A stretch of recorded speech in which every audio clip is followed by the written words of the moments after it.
Okay guys, nilagang tawag nito, kamoting kahoy. Ito yung lahok ng bulalo ko na baka.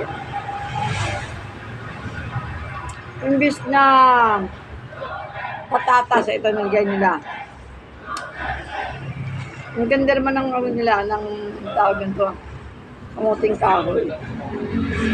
Mabayo, ang tawag ko, yung mapikat.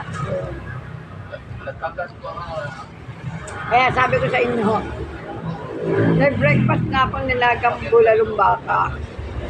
Meron pa akong dessert na kamoting kahoy. 2 in 1. Pagkain ko kayo. Happy naman ako sa breakfast ko.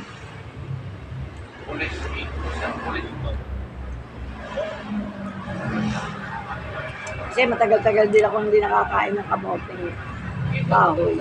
Lagi ako yung baging. Favorite ko kasi yun kamoting baging. Kahit nilaga, minatamis. Good Monday! Good vibes sa atin lahat guys! Ayan, always happy. Good vibes, love, love, love. See you next vlog. I love you all.